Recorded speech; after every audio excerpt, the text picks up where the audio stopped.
what we are doing is each person, well, we all had one time. Oh my god, never mind, forget it. I don't know what I'm saying.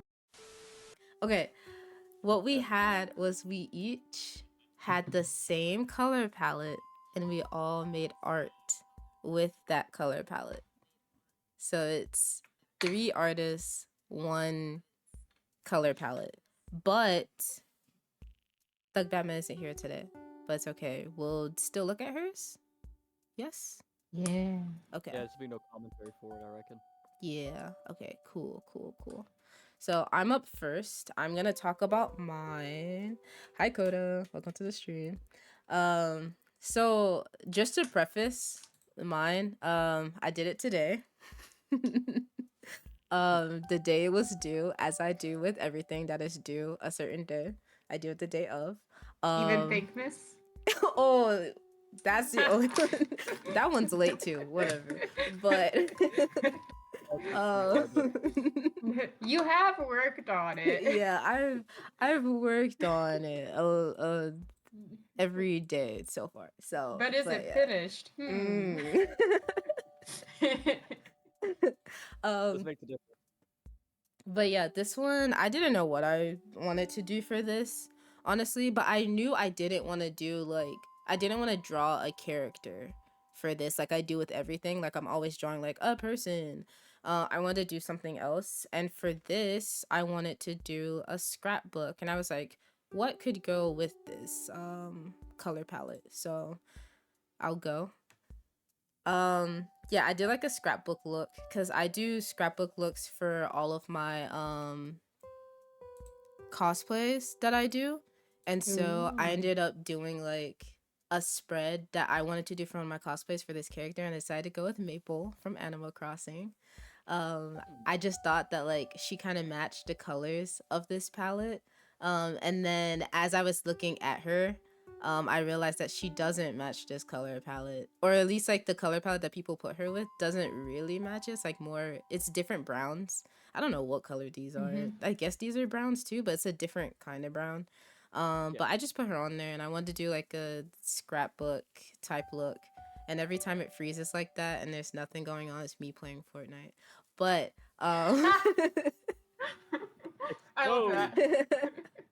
but I wanted to do something with Maple and like have a little about her that I got from the website, and then just do like little doodles on there as well. And then I got like the maple leaves there, and then I have like the little color palettes as well.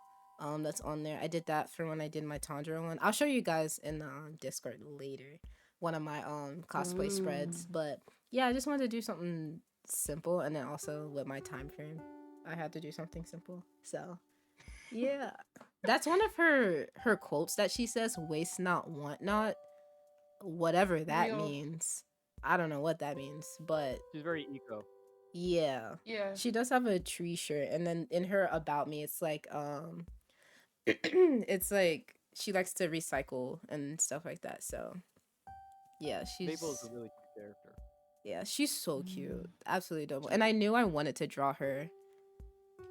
So because I was gonna take like one of her PNGs from the thing, from like the Animal Crossing website, but I was like, nah, I'll draw her. Yeah. That's so cute. I love the scrapbook aesthetic. It's very adorable. You said you do this for all of your cosplays that you work on? Yeah, so for all my cosplays, I print out the pictures that I take, because I do like a little photo shoot, and then I have like pictures of me and the characters in my little scrapbook that I have. So yeah. Absolutely adorable. This one turned out really good. I do love the aesthetic is just so good. It definitely feels, because I do like junk scrapbooking, I guess. So like this feels like right up the alley of like the aesthetic and junk scrapbooking. I love that. Yes. I don't scrapbook, but I do love this. Thank you. I probably should with all the paper stuff I have amassed. Dude, I have so much paper just like sitting around, like, and also I do like to recycle too. So I guess it kind of goes with her too, like recycling paper and like scrapbooking. Yeah, like I just have like trash paper and stuff like that, and I'll just put it into my journal. I'm like, I could use this for later. Exactly. Low I love key taking things that you border. can't pick up and like. Just No, Who's borderline. not? no. I Who's I love not? collecting things for like momentums of the day or the month or the year, and then like making Oh, like a spread of that. Oh, That's my that's favorite. that's nice. Yeah. smart. That's really cool. All right, who's next? This is Lou. Lou, you are next. Alrighty. So with this one, I started off with by just simplified base product process. So I start with 3D model, and I use a lot of 3D models if like I'm working on like a time crunch. Um, it's just easier that way. Uh, Mm-hmm. so I decided to again, I only draw people, so it was just easier for me to pick a character in which I thought the palette would match, which that turned out to be my Call of Duty OC Brutus. We love Let's her. go. Yeah. Oh no, is it frozen? Oh no, you ready? Oh yes. Okay. Sorry. Go. Alrighty. So Oh, yeah, why for is it doing the basic tweaking? Uh-oh. process, Oh, never mind. um, a lot of times with 3D models, they don't line up with the body type exact. So I'll do like a base and then go back over to what I need. Um, great time to go ahead and fill in the face. I feel like with this palette, I really struggled to try and make that brown on the far right an actual skin color. Mm. Mm. But for this, I decided to go with a lineless art style, which I do occasionally. It's probably one of my favorite just to like ease brain of mind. Also, watch me struggle with these eyebrows. Yeah, going in with a lineless effect, um, using the darker brown with the layer transparent so I can see my sketch work underneath. It's just an easier way for me to approach it. And with me fiddling with those eyebrows again. Um, Again, this brown was not necessarily suitable for a skin color because of the desaturation in it. So you'll see later on me going in to try and fake the appearance of warmth within the character face. Mm-hmm. Lineless work is really fun. Like if you kind of have a vibe for something, but you don't want to fully flesh it out. I will say with this, with Brutus's hair, I struggled a lot to get a lot more depth and texture into the piece. But ultimately, I think it turned out pretty good. I ended up slapping a ton of lighting effect using that lighter tan color. And here we go with that lighting effect, using the lightest color to kind of like create an edge or rim around the item itself. Um, Using texture brushes for like lineless art can be really beneficial as well, just because it gives the sense of depth. And whenever you're doing things like that, if you guys, I recommend always using a warp tool on textures because textures when you lay them in Clip Studio, they come in flat. With this piece, I didn't end up doing it because I kind of like the paper effect it gave. It's But yeah, lagging. it's lag. It's Yeah. That's okay. We get more talk time. This is Yeah. perfect. Let me Tell me try more. refreshing. more ramble time. Yeah. Go ahead, Yeah. ramble. I think the biggest thing with um, using like a color palette that isn't necessarily genuine or true to a character's skin color is improvising color. Like taking that darker brown or that lighter pink right there and using that for shading is a very effective method of kind of faking it being a skin color. Of course, overlaying that warmer yellow and that darker brown in the other corner will give the piece depth. I did struggle with the background on this though a bit, like the blanket and whatnot.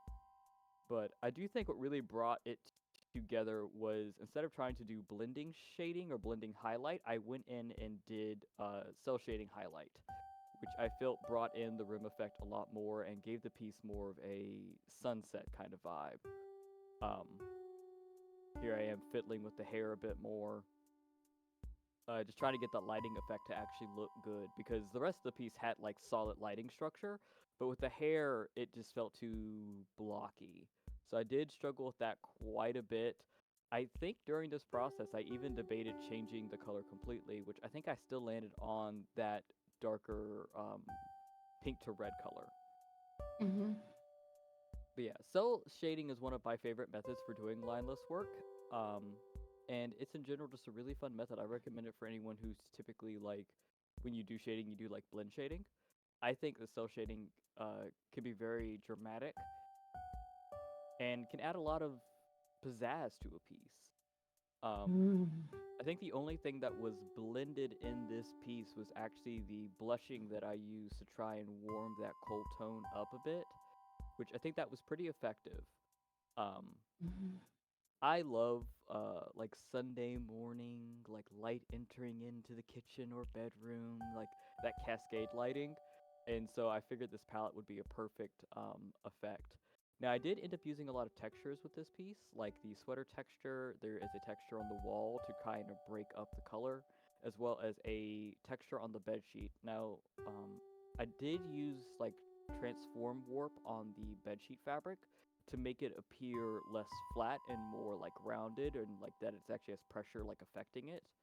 I don't know how effective that was, but ultimately I think I turned out liking it. Um, I typically like funny enough, I do one palette challenges for myself like as a solo just to exercise to make sure that like I can produce art in the fashion that I want. I think taking on art challenges is a very important thing to grow and develop as an artist personally. Um, but yeah, ultimately this piece turned out really well, and I adore the eyes in this picture. Like, it's one of my favorite. And also, They're so I just nice. Chef's Kiss. I love Brutus so much. Like, she's one of my more masculine leaning feminine characters, and I love the short hair, the being able to draw in like the baby hairs, and Mhm. just in general taking like a concept that people might find to be unattractive and making that pretty, because I think that's characteristics that make people beautiful. It's like scars or oddities of their features. Yes, 10 out of Heavily I 10. inspired know, right? by Like, line-work burlesque art. yeah, this is so Mm-hmm. like it's so pretty. And like I didn't even realize you had like the little dots. Like Yeah. that was a texture on top of it too. Like, wow. Mhm. That is so nice. It looks so good.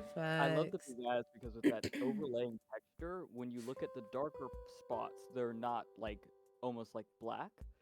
Mm-hmm. I think that while we do as artists depend on black a lot to create pieces, sometimes using off colors of darker shades can still give that same emphasis, but maybe warm or cool down a piece. Um, Yes, absolutely. Mm-hmm. and also putting that overlay of texture on top of it makes those darker blacked out silhouette parts more visually interesting, like the hand and the darker part of the blanket. Mm-hmm. Adding that texture on top of it still makes those black out pieces visually interesting. Yep. The goal is to create a piece that the more you look at it, the more smaller things you find. Mm. I You really succeeded. like, yeah, facts. Like I really like how you have like there's so many, like you were saying, different textures like on the wall, on her sweater, like even on the hand it creates that texture right there, and then like the texture of the blanket too. It's so nice. Like they all Texturing like work together really well. that's the benefit of single palette, but texturing like that is a great way to make sure that you're not uh doing, what's the best way to say it, like to make sure the contrast is there, because another Mm-hmm. thing I feel like the pitfall of digital art is that we sometimes fail to create good contrast in digital art. Mm-hmm. Oh yeah. uh, Yeah. but that contrast is what makes traditional artwork very appealing and very interesting. So by working with those high contrasts and those like very solid, like almost not even visible textures, you're able to create that like the paintbrush stroke that like Mm-hmm. mesmerizes people. Those kind of Mm-hmm. things that I think are really important to translate from traditional art into digital art. Like when Lemons makes a mistake in her prints and she doesn't like it, but that's the one I like best. Exactly. Like I think that as digital artists, we sometimes take or we want to relieve the man-made process from it sometimes. But Mm-hmm. Mm-hmm. those small mistakes in traditional art is what can make those pieces so valuable. Also, it's a learning curve. Right. Yeah, Oh yeah. That's why I agree absolutely. with you too, like wholeheartedly about like doing those challenges every once in a while, maybe even like more often than you would think you would want to do them. Just helps Mhm. you like keep your art where you want it to be, but also keeps challenging you too as an artist. It keeps you sharp. Mm-hmm. Yeah. What fails in one aspect can be used to an advantage in another. Mm-hmm. HRE, are Alright. you ready? No. Ready to rumble! Let's go. HRE in the ring right now. Who are you fighting Yeah. first? Do you guys see the flashing when I take it off my screen, or is it just me? I think it's just you. Okay, good. Okay. Are you ready, HRE? Anything you want to say before? I didn't know what I was doing, so this will be fun. Okay. 3, 2, 1. So I did this in one sitting. I didn't know what I wanted to do, and then I was this idea that I wanted something fun and cute. So I have this frog with this huge, just ginormous, like this bear is larger than this frog. You can see I really didn't know what I was doing with those feet. I just struggled. I struggled the whole time. I kept going back to the feet. I liked the eyes. I'm dissatisfied with them though. I wanted them to be more like wobbly and crying looking, but I just couldn't convey that. So maybe I'll redraw this in like 3 years. I don't. Yeah. This is so fast. Why did I really sped this up? Holy crap. Slow down, HRE. What I Here, Bob. usually do, what I usually put it. I couldn't. I really struggled with those colors on the frog, and then like making it look like a frog, like the color patterns. But I figured it out. And then yeah, the line balance really bothered me because it really got away from me. So that I was fixing it. And then I messed around with like putting something in the back because it looked really empty. And then I realized, wait, I settled on like a gray color for the background, and then I remembered this was a color palette challenge, and I couldn't do that. So then I had to mess with the colors even more. That's me trying to like fix the eyes to make them look better. Not that they were bad, but to make them look like, I don't know, more cohesive. That's me trying to figure out which background color looks best. Which actually is kind of like took a while. That's the end. Yes. But that's my guy, a little frog. I like it. It's cute. They look like they're sad / they want this bear. I wish that there had been like one more color. I wish there had been one more color, or that the muted mustard color was like more brighter because I wasn't sure where to put that. So. Sorry. So that's like the ribbon. Yeah. That's my guy, my little sad desert frog. This looks like if like somebody's at an orphanage and like it's all human kids and there's one frog kid and it's like, I want to adopt you. Yeah, Stuart Little style. Stuart Little frog. And instead of a car, they've got that silly little teddy bear. That's cute. Okay. I need 10 of these. Maybe I'll just do like 10 different recolors. Orphanage frog. Orphanage frog. My son. My son. In my chat, Scotty, our sweet baby girl War Machine, said, "It's already beautiful. I love him." Yes. The very start of your Thank stream. you. So cute. Thank you. It did turn out well. I did like it. Yes. Just something about it bugs me, but I don't know what it is. But I have to be satisfied with it now. It's finished. Yeah, it's so cute. I really like the background. I like it a lot. I like the squares and stuff. And I think you nailed the face, especially with the little mouth like wobbling, like they're about to start crying. Like, you really want to adopt me? Me? You're gonna take me home, a frog. No, I enjoy the blockiness of the background. It really does feel like. Do you remember those '90s color block palette? Yeah. Yes, that's kind of what I wanted. Yeah, it has that feel. I really do like it. The subject is just very cute. Like, I love a sad little frog, a sad little meow meow, if you will. Just a little, like, a little creature. very adorable. It's really good. Also, like, the shape language is also very pleasing with this piece too. Yeah. Thank Oh, that you. was the other thing too. Yeah. Like your line work. Yep. The way you Yeah. do lines, bro, it's just like, I don't know. I just can't work in thick lines. But the way you balance the thick and the thin lines is so satisfying. And you always find like the right spots to put it in as well. I don't know how to Thank like you. describe it. It doesn't necessarily like draw the eye in, it just makes it look nice to look at. Here's my tip. Look at old school pen and ink artists. Yeah. They will teach you everything you need to know about line weight. HRE has a very interesting style with line weight, and I like to credit that to a majority of the fact that you were traditionally trained, then turned into a digital artist. You can see that Oh, it's very shucks. present in your pieces. All right. We'll let it play and then we'll look at the art and then give whatever we want to say about it. Our feedback. Ready? Oh, there we go. Ooh. I love Thug's arts. I know. I really like when she did this one for like, she made playlist covers for different colors. And I really like the colors that she Yes. did. The cover that she did for the colors I gave her is very cool. Looked very nice. I really like this. Got the gravestone in the back. It's so neat, like seeing like speed paints, because you can see, you get a glimpse into how, like, whoever is drawing is.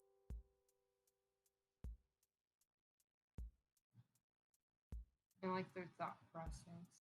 I love the house. I know. I like this. I actually more than like. I want a print of this too. Be here so I can tell you in person. Ooh. I like this so much.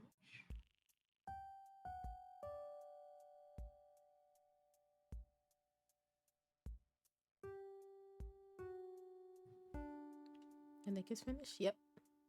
Cool. I'll leave it here since it's so close up. good. Nice. I like how it has this like texture here. Yes, I was about to say that the texture is so low.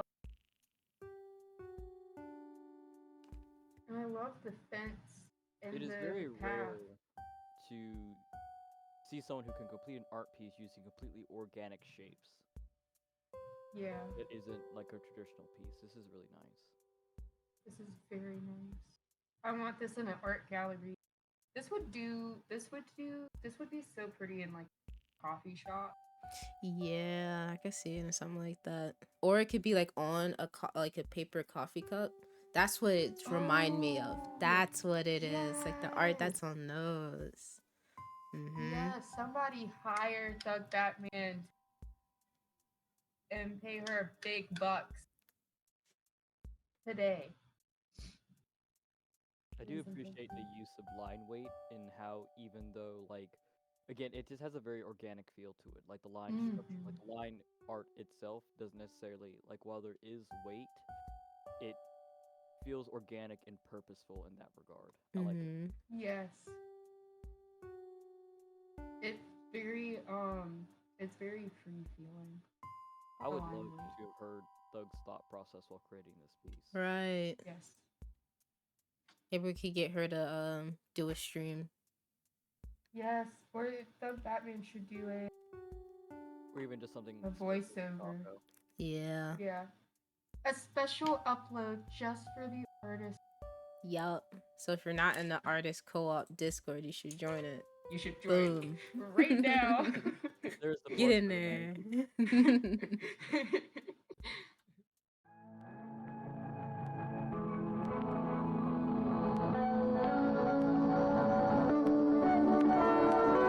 I passed under an arch out of that region of slabs and columns and wandered through the open country, sometimes following the visible road, and sometimes leaving it curiously to tread across meadows